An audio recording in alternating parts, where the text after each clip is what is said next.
Hi guys, this is our next project. What I want you to do is be able to find the height of something that's really tall. And the purpose of doing this project is that all the stuff that I'm teaching you in class is just to let you know that it's not just for the classroom, it's something that you could really use in real life and things that architects use.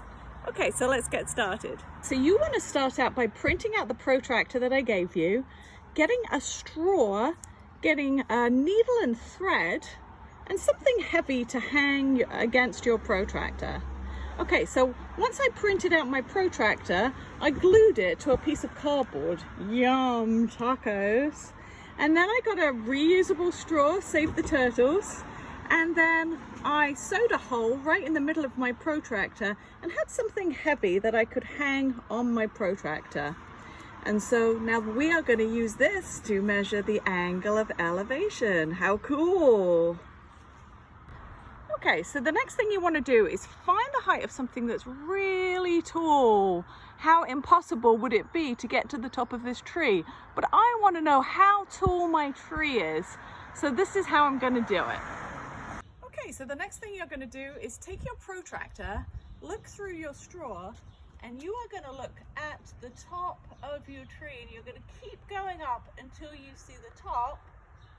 Put your finger on the piece of string, and then, how cool is this? You can measure the angle of elevation.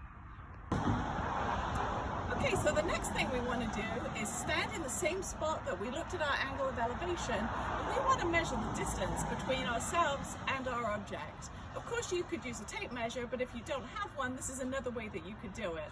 You could measure the length of your foot, and then what I could do is just count how many steps I have until my tree.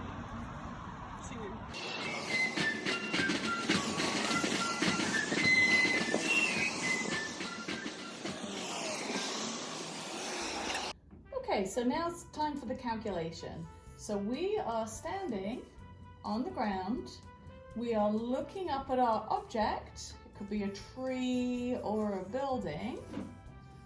And then we calculated this angle of elevation. So we want to write down what that is. We want to calculate the distance that we were standing from our object.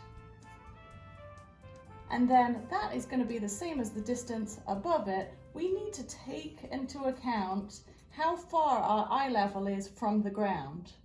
So that's going to be one distance. We are going to find out the other distance by using trigonometry. We have a right angle triangle, we have our angle of elevation, we have the distance between ourselves to the tree. We can then find the height of the tree by adding our two distances together. Good luck.